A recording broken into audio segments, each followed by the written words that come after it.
Urea అంశంలో కేంద్రం వివక్షపై నిరసన చేపట్టాలని మీనాక్షి నటరాజన్ అధ్యక్షతన జరుగుతున్న పీఏసీ సమావేశంలో నిర్ణయించారు. అలాగే స్థానిక సంస్థల ఎన్నికల్లో పార్టీ పరంగా 42% రిజర్వేషన్ల అమలుపై చర్చిస్తున్నారు.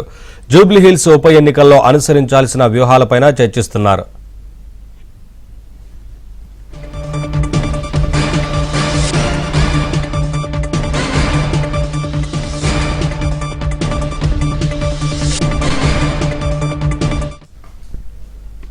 అలాగే ఓట్ చోరీ అంశాన్ని ప్రజల్లోకి బలంగా తీసుకెళ్లాలని నిర్ణయించారు. అప్డేట్స్ మా కరెస్పాండెంట్ సిద్ధార్థ గాంధీ భవన్ నుంచి లైవ్ ద్వారా అందిస్తారు. సిద్ధార్థ, యూరియా అంశానికి సంబంధించి నిరసన కార్యక్రమాలు చేపట్టాలని నిర్ణయించినట్లు తెలుస్తా ఉంది కదా, ఏంటి అప్డేట్స్? అలాగే పలు అంశాలపైన చర్చించారు కదా. Thank you Naveen.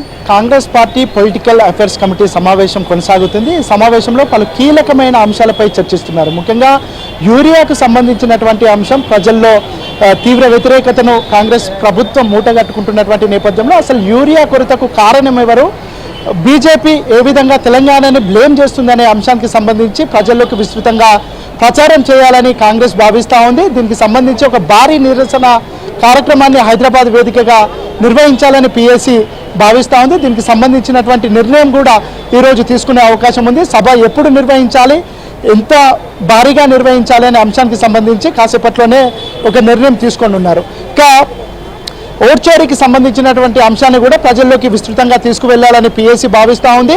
దీనికి అనుగుణంగా రాహుల్ గాంధీకి మద్దతుగా ఉండే విధంగా, అదేవిధంగా ఓట్ చోరీకి సంబంధించినటువంటి విషయాన్ని ప్రజల్లోకి తీసుకువెళ్లే విధంగా కొన్ని ప్రచార కార్యక్రమాలు నిర్వహించాలని భావిస్తున్నారు. దాంట్లో భాగంగా కొన్ని లోగోలను కూడా పీఏసీ సమావేశంలో సీఎం రేవంత్ రెడ్డి వాటిని ఆవిష్కరించారు. ఇక జూబ్లీహిల్స్ ఉప ఎన్నికకు సంబంధించినటువంటి అంశం కూడా చర్చకు వచ్చింది. జూబ్లీహిల్స్ ఉప ఎన్నికల్లో కాంగ్రెస్ పార్టీ ఖచ్చితంగా గెలవాలని, ఆ గెలుపు బాధ్యతను ఇన్ఛార్జ్ మంత్రులుగా ఉన్నటువంటి వాళ్ళపైనే ఉంటుందని సీఎం రేవంత్ రెడ్డి తేల్చి చెప్పారు. ఇక స్థానిక సంస్థల ఎన్నికల్లో కాంగ్రెస్ పార్టీ పరంగా 42% రిజర్వేషన్లు ఇవ్వాలని ఒక నిర్ణయం తీసుకుంది. ఎందుకంటే ఇటు కేంద్రం ఏ నిర్ణయం తీసుకోవట్లేదు కాబట్టి ఇప్పుడు ఎన్నికలకు వెళ్లాల్సినటువంటి సమయం ఆసన్నమైంది కాబట్టి పార్టీ పరంగా 42% రిజర్వేషన్లు బీసీలకు ఇచ్చి మిగతా పార్టీలకు అప్పీల్ చేయనుంది. మిగతా పార్టీలు కూడా 42% రిజర్వేషన్లు బీసీలకు ఇస్తే బాగుంటుందని ఒక అప్పీల్ చేయనుంది.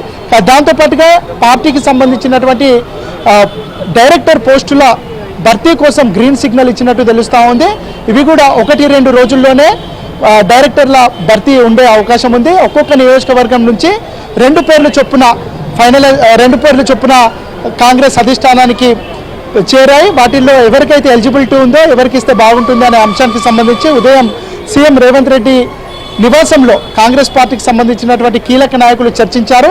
ఆ లిస్టు కూడా ప్రిపేర్ అయింది. ఆ లిస్టు 1-2 రోజుల్లో అనౌన్స్ అయ్యే అవకాశం ఉంది. ఇక స్థానిక సంస్థల ఎన్నికలు, దాంతోపాటు పార్టీలో ఉన్నటువంటి అంతర్గత కలహాలను వీలైనంత త్వరగా సొల్యూట్ చేయాలని పీఏసీ భావిస్తుంది. ఈ అంతర్గత కలహాల వల్ల రానున్నటువంటి స్థానిక సంస్థల ఎన్నికలపై ఎఫెక్ట్ పడే అవకాశం ఉంది కాబట్టి క్రమశిక్షణ విషయంలో చాలా స్ట్రిక్ట్గా ఉండాలని కాంగ్రెస్ పార్టీ భావిస్తుంది. గత పీఏసీ సమావేశంలో కూడా క్రమశిక్షణకు సంబంధించినటువంటి చర్చ జరిగింది. ఆల్ ఇండియా అధ్యక్షుడు ఆ సమావేశానికి వచ్చారు. ఆల్ ఇండియా అధ్యక్షుడు ఖర్గే కానీ, పార్టీ ఇన్ఛార్జ్ మీనాక్షి నటరాజన్ కానీ, సీఎం రేవంత్ రెడ్డి కానీ, పీసీసీ చీఫ్ మహేష్ కుమార్ గౌడ్ కానీ పార్టీలో క్రమశిక్షణ ఉండకపోతే ఇబ్బంది పాలవుతుంది అని తేల్చి చెప్పారు. కానీ అయినప్పటికీ కొంతమంది ఎమ్మెల్యే స్థాయి వ్యక్తులు కూడా పార్టీని డిఫేమ్ చేసే విధంగా, ఇటు ప్రభుత్వాన్ని డిఫేమ్ చేసే విధంగా కొన్ని వరుసగా స్టేట్మెంట్లు ఇస్తున్నారు. దానివల్ల పార్టీ ఇమేజ్ దెబ్బతింటుంది. దాంతోపాటు అక్కడ ఉన్నటువంటి క్యాడర్ కూడా కొద్దిగా అయోమయ పరిస్థితికి లోనయ్యే సిచ్యువేషన్ ఉంది. కాబట్టి పార్టీలో క్రమశిక్షణ పరంగా చర్యలు తీసుకోవడానికి కట్టుదిట్టమైన మెకానిజాన్ని ఎస్టాబ్లిష్ చేయాలని భావిస్తూ ఉన్నారు. ఒక యూరియాకు సంబంధించి కాంగ్రెస్ పార్టీ త్వరలోనే ఒక భారీ బహిరంగ సభను నిర్వహించనుంది. దానికి సంబంధించినటువంటి డేట్స్ని కాసేపట్లో అనౌన్స్ చేసే అవకాశం ఉంది. Thank you Siddhartha.